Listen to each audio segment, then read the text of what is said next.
I never thought I would be in this position. As the only son of Robert, a successful business owner who passed away just 2 months ago, I am still processing my grief. My name is George, and the years following my mother Maria's death when I was 10 were difficult to say the least. Everything changed when my father married Diane when I was 12. What followed were years of emotional abuse as she tried to push me out of my father's life. Nothing could have prepared me for the shock at the reading of his will or the chaos that followed. Before I tell you how my father's final act of love turned my life upside down, let me know where you're watching from and hit that subscribe button if you've ever had to stand your ground against someone who tried to break you. My childhood was pretty much perfect until I turned 10. My parents, Robert and Maria, had created a loving home filled with laughter, support, and security. My dad built his construction business from the ground up, and my mom managed the finances and office while raising me. We lived in a modest house in the suburbs of Chicago, and my memories of those early years are bathed in a golden light of happiness and stability. Everything changed on a cold February morning. I remember waking up to the sound of my mother coughing violently in the bathroom. Within weeks, we learned she had advanced lung cancer, despite never having smoked a day in her life. The following 6 months were a blur of hospital visits, hope that diminished with each doctor's appointment, and watching my vibrant mother fade away before my eyes. I was only 10 when she died, too young to fully comprehend the permanence of death, but old enough to feel the crushing weight of her absence. My dad and I became even closer during the next 2 years. Despite his grief, he did everything he could to be both parents to me. He rearranged his work schedule to be home when I returned from school, learned to cook my favorite meals, and never missed a single baseball game. Looking back, I realize how extraordinary his efforts were balancing his growing business with raising a grieving child alone. Then Diane entered our lives.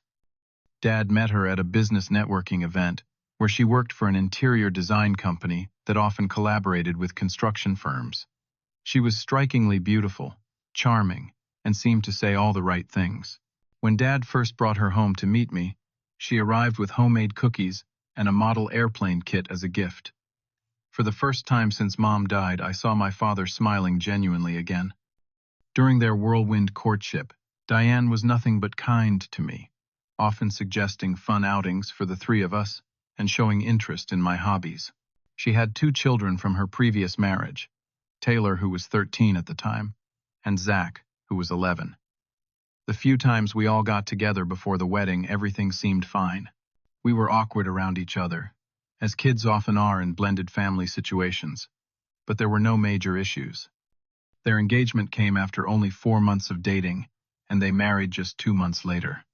Looking back, I realize how rushed it all was, but at 12, I was simply happy to see my dad happy again. The wedding was lavish, much more extravagant than anything my modest mother would have wanted. I remember feeling a strange unease, watching Diane toss her bouquet, catching a glimpse of a satisfied smirk that seemed out of place with her carefully crafted image of joyful bride. The transformation in Diane's behavior was almost immediate after they returned from their honeymoon. It started with small things, sighing heavily when my dad helped me with homework instead of attending to something she wanted, making comments about how I was so much work within my hearing, and constantly comparing me unfavorably to her own children. Within months, the psychological abuse became more overt. She would criticize everything from my appearance to my grades, despite the fact that I was an honor roll student. "You got a 98%. What happened to the other 2%? She would ask while praising Zach effusively for barely passing.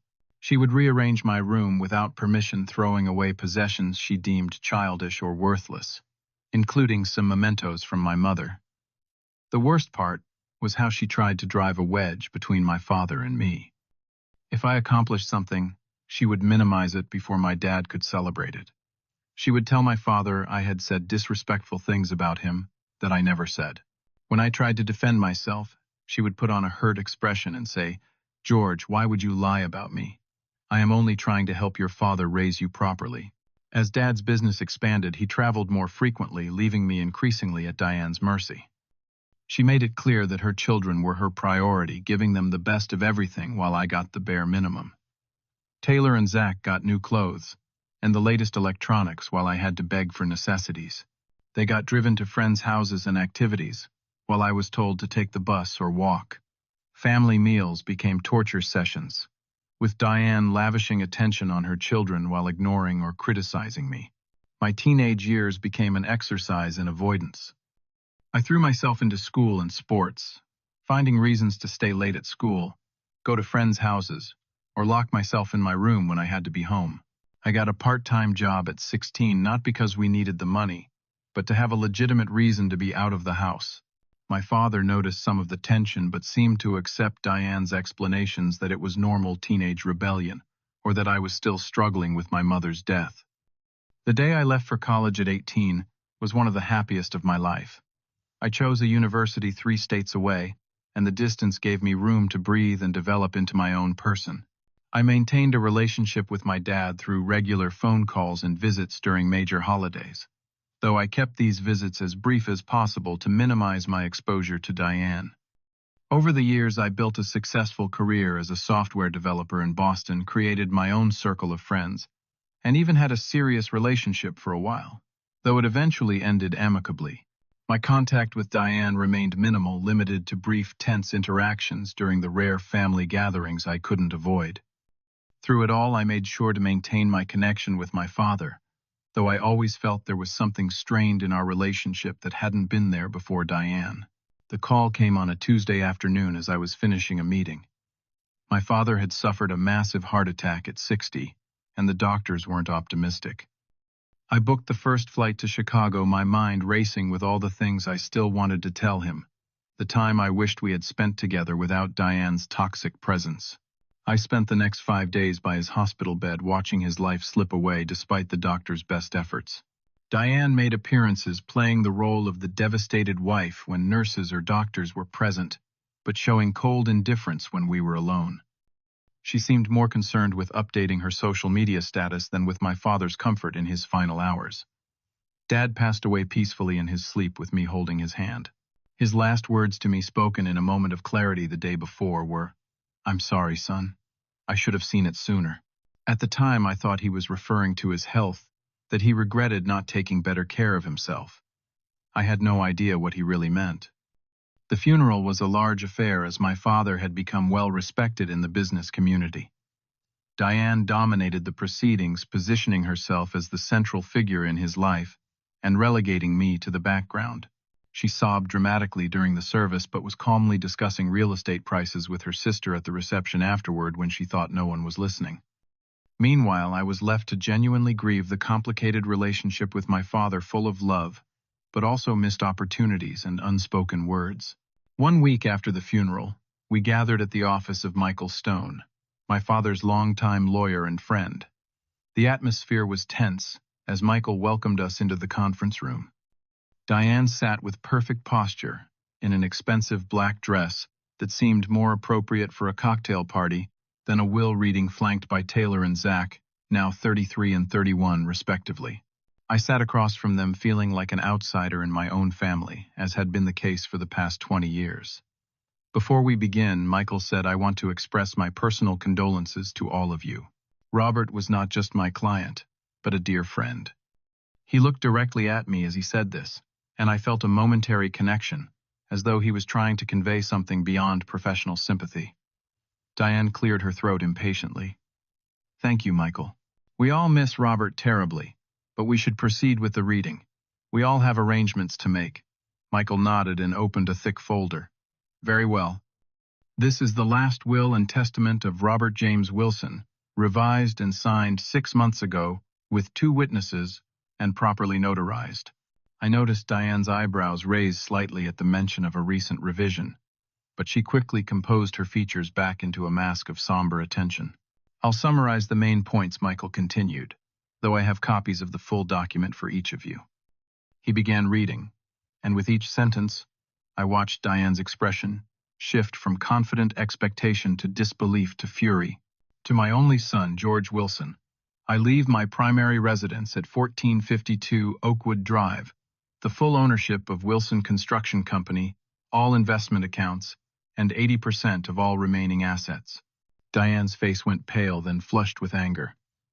I sat in stunned silence, unable to process what I was hearing. To my wife, Diane Wilson, I leave a monthly stipend of $3,000 for a period of 2 years to allow her time to transition to self-sufficiency. This is outrageous, Diane burst out, jumping to her feet. There must be some mistake. We were married for 20 years, Michael continued calmly. To my stepchildren, Taylor and Zachary Bennett, I leave educational trust funds of $50,000 each, accessible for continued education or professional development. That's it, Taylor asked, looking genuinely confused rather than angry. Just $50,000. Michael nodded, then read from a specific clause in the will.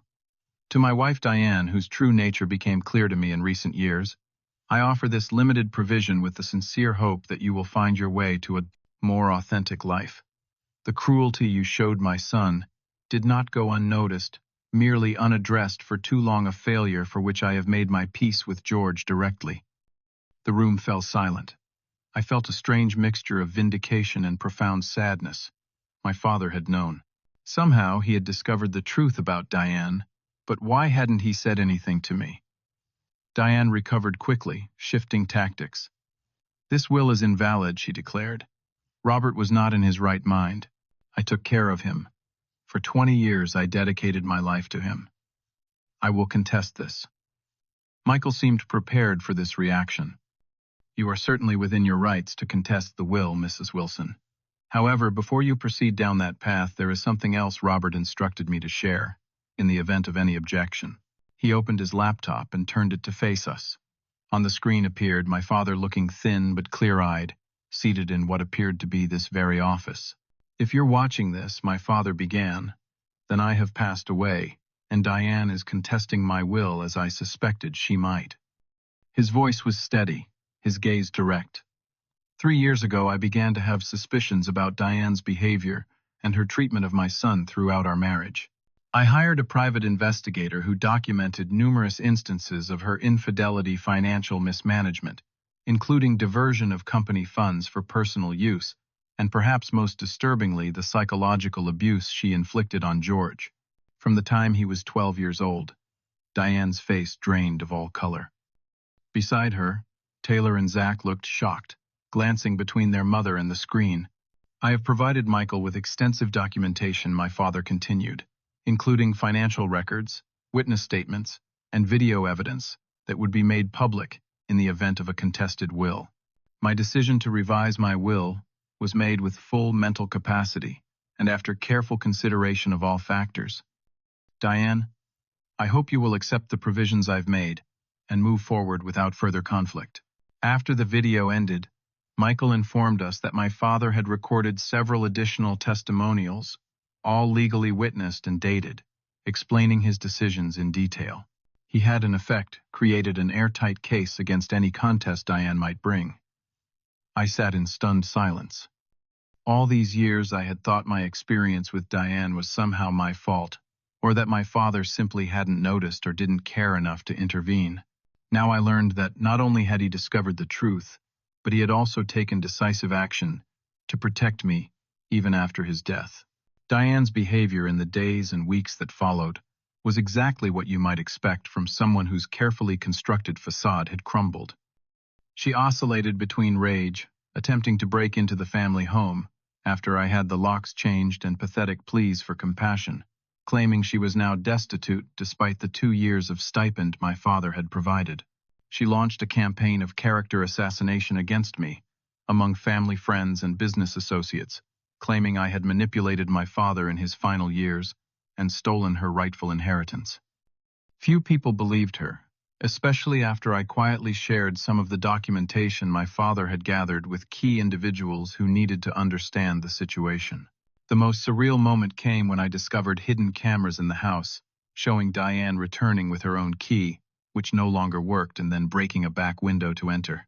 She methodically went through rooms, taking valuables she considered hers, including several pieces of jewelry that had belonged to my mother. The footage was clear enough that when I filed for a restraining order, it was granted immediately. As the weeks passed, and Diane's financial reality set in her designer wardrobe and luxury car began to seem increasingly incongruous with her new circumstances, The rented penthouse apartment she had immediately secured upon moving out proved unsustainable on her stipend, especially as her credit cards began to be declined. My father's financial records revealed she had been living far beyond even our family's considerable means for years, accumulating secret debt that she had somehow managed to hide from him. 2 months after my father's death, I was settling into running the business he had built. I had taken a leave of absence from my software development job in Boston and was considering making a permanent return to Chicago. Wilson Construction had a strong management team, but they needed leadership, and I found I had both aptitude and interest in the industry my father had loved. The first unexpected contact came from Zach, my stepbrother. His text message was tentative, almost apologetic. "George, I know we haven't really been close, but I need to talk to you about Mom. Can we meet?" We arranged to meet at a coffee shop downtown Neutral Territory for what I expected to be an uncomfortable conversation. Zach looked terrible when he arrived, with dark circles under his eyes and a nervous energy that had him constantly fidgeting with his coffee cup. "Mom is not doing well," he began without preamble. "She had to move out of the penthouse into a small, 2-bedroom apartment in West Side. She's having what I can only describe as breakdowns, calling Taylor and me at all hours, crying and raging." I listened without comment, unsure what he expected from me. "She's convinced herself that if we talk to you, explain her side of things, you'll change your mind and give her the house, or at least a larger settlement," Zach continued. "She calls us multiple times daily, shows up at our apartments unannounced, and has even contacted our employers. I'm sorry to hear that," I said carefully, "but I don't see what you think I can do about it." Zach ran a hand through his hair in frustration. "That's just it. I don't know what anyone can do. Taylor has it even worse. Mom showed up at her apartment at 3 in the morning last week, hysterical, and threatening to harm herself if Taylor didn't convince you to do the right thing. Taylor called me in tears afterward. This was the first time in our 20 years as stepbrothers that Zach had spoken to me with any real honesty. I was struck by the realization that Diane's manipulative behavior wasn't limited to her treatment of me. She was now turning the same tactics on her own children. "Has she always been like this?" I asked, genuinely curious about their experience growing up with her. Zach hesitated, then nodded slowly. "Not this extreme, but yes. The mood swings, the manipulation, using us against each other or against our dad before she met your father. We just got used to managing it, I guess." Over the next week, the situation escalated. Taylor called me after Diane created a scene at her workplace, causing her significant embarrassment with her colleagues and nearly getting her in trouble with her boss. Diane had also started a social media campaign posting tearful videos about being abandoned after 20 years of marriage and alleging I was keeping her from her rightful home and financial security. The pressure on me increased as extended family members and even some of my father's business associates began to contact me, some expressing concern about Diane's welfare, others more directly suggesting I should be more generous, for the sake of family peace. Few of them knew the full story of my history with Diane, or understood my father's reasons for his decisions. Then came an unexpected discovery. While going through my father's home office organizing his personal effects, I found a USB drive in a locked desk drawer with my name written on it. When I plugged it in, I found a video my father had recorded just for me, separate from the legal testimonials he had left with Michael. "George," my father began, looking directly into the camera. His face was lined with regret and fatigue, but his eyes were clear. "If you're watching this, I'm gone, and you've learned about the changes I made to my will. I owe you an explanation, and more importantly, an apology." He explained that 3 years before his death, he had accidentally discovered financial discrepancies in some of the company accounts. His investigation led him to evidence of Diane's misappropriation of funds, which in turn led him to hire a private investigator who uncovered much more. The investigator brought me evidence not just of her affairs and financial deceptions, but videos and recordings of how she treated you when I wasn't present, my father said, his voice breaking. "I saw the psychological abuse you endured for years, while I was either absent or blind to what was happening in my own home. No father should fail his child so completely, and for that I can never adequately apologize." He went on to explain that he had spent his final years carefully planning to protect both me and the business from Diane after his death, working closely with lawyers and financial advisors to ensure everything was legally unassailable. I considered divorcing her immediately, he admitted, but my health was already failing, and I was advised that ending the marriage might actually strengthen her claim on assets after my death, depending on how things played out. Instead, I chose to protect you in the only way I could guarantee through careful estate planning. The most painful part of the video was his final statement: "I hope someday you can forgive me for bringing her into our lives and for not seeing through her facade sooner. You deserved better, son. I hope the provisions I've made offer some small compensation for what you endured.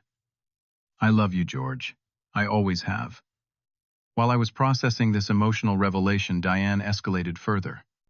She showed up at the company headquarters, creating such a disturbance in the reception area that security had to escort her out. The incident was captured on security cameras, showing her erratic behavior and the discomfort of employees who witnessed it.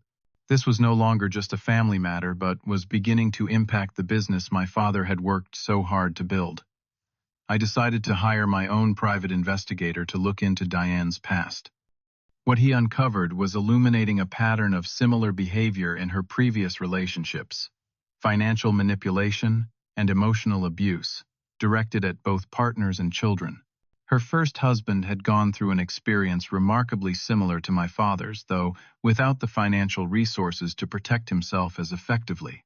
The turning point came when Taylor reached out to me in a state of complete emotional exhaustion. "I can't take it anymore," she said, her voice hoarse from crying. "She's been showing up at my apartment every day this week, sometimes multiple times. When I refuse to let her in, she stands in the hallway screaming or sits in her car outside my building for hours. My neighbors are complaining, and I'm afraid I'll lose my apartment." During our conversation, Taylor broke down and revealed years of Diane's manipulative behavior toward her and Zach as well. "She always pitted us against each other," Taylor confessed. "If Zach got attention or achieved something, she would make me feel like I was being overlooked or was failing. Then she'd do the same to him when I succeeded at something. We were never allowed to simply be happy for each other." This led to a remarkable moment. For the first time, the three of us, Taylor, Zach, and I, sat down together, without Diane's influence, and really talked. We began to share stories and recognize the common patterns of manipulation and emotional abuse we had all experienced, albeit in different ways. Despite having lived under the same roof for years, we had never truly known each other because Diane had always controlled the narrative and kept us at odds. After several intense conversations with Taylor and Zach, I made a difficult decision. I would stand firm on my father's wishes regarding the inheritance, but I would offer limited assistance to Diane on my own terms. Through my lawyer, I communicated clear boundaries. All contact must go through proper legal channels, and any violation of the restraining order would result in immediate legal consequences. To Taylor and Zach, I offered something they hadn't expected: support for them, as they established their own boundaries with their mother. I offered to pay for therapy for both of them, if they wished, recognizing that breaking free from Diane's manipulation would be a complex process. "Why would you help us after how we treated you all these years?" Zach asked, clearly confused by my offer. "Because we were all manipulated by Diane, just in different ways," I explained. "You two were used as weapons against me, but you were victims of her behavior too. I think my father would want me to recognize that." Around this time, I discovered another treasure: my father's personal journal from the last few years of his life. In it, he detailed the moment he had first discovered Diane's deception, his struggle with how to address it, and his growing regret about the impact her presence had had on my life. Reading his private thoughts was both painful and healing, giving me insight into his perspective that I had never had while he was alive. With these revelations, I found myself establishing a genuine relationship with my step-siblings for the first time. We had a shared experience that ironically brought us closer than 20 years of living as a family had ever done. Taylor, in particular, showed remarkable strength as she began to recognize and resist her mother's manipulation tactics. Diane predictably did not accept these changes gracefully. Her final desperate attempt came in the form of a supposed medical emergency. She had her sister call each of us, claiming Diane had been hospitalized after collapsing and that she was asking for all of us. When we arrived at the hospital, we discovered she had checked herself in complaining of chest pains, but had been found to have nothing physically wrong with her. The three of us presented a united front for the first time. We made it clear that we cared about her well-being but would not be manipulated by false emergencies or emotional blackmail. We offered help only through proper channels, medical care, if truly needed therapy, that I would pay for, and respectful communication, through appropriate boundaries. Faced with our united response, and the realization that her tactics were no longer working, Diane finally began to accept her new reality. While I doubt she ever truly acknowledged the harm she had caused, she did eventually stop the harassment campaign and began to rebuild her life independently. For my part, I made a decision that surprised even me. After consulting with Taylor and Zach, I established a small trust for Diane's basic needs, ensuring she would not become destitute in her later years. It wasn't out of any lingering affection for her, but rather a recognition that continued financial insecurity would likely keep her in our lives in disruptive ways. The trust came with strict conditions, including ongoing therapy and no contact without invitation. The healing process for all three of us siblings continued through family therapy sessions that helped us understand the dynamics that had shaped our relationships. I learned that Taylor had been told throughout her childhood that I resented her presence and had said terrible things about her when she wasn't around, none of which was true. Zach discovered that many of the privileges I supposedly had were complete fabrications Diane had created to foster resentment. As for my father's business, I found that I had inherited not just his company, but his passion for building. I decided to stay in Chicago, permanently applying my software background to modernize aspects of Wilson construction, while honoring the core values my father had established. The company continued to thrive, and I found a sense of connection to my father through this work that helped me process my grief. 6 months after my father's death, all three of us were maintaining healthy boundaries with Diane. Taylor had moved to a new apartment, where Diane did not have her address. Zach had begun to explore his own suppressed interests in art that Diane had always dismissed as impractical. And I had found a sense of peace about my complicated family history that I never thought possible. The most important lesson I learned through all of this was about recognizing my own worth and not accepting abuse regardless of family ties. I also learned that forgiveness does not mean allowing harmful patterns to continue, but rather freeing yourself from their power over you. Sometimes the most difficult boundaries to set are the ones that finally allow healing to begin. Have you ever had to set difficult boundaries with toxic family members? Share your experience in the comments below. I found that breaking cycles of manipulation was one of the hardest but most liberating choices I ever made. If this story resonated with you, please hit the like button and subscribe to hear more stories about finding strength in challenging family situations. And if you know someone who might benefit from hearing this, share it with them. Thank you for listening to my story, and remember, sometimes the hardest decisions are the ones that finally set you free.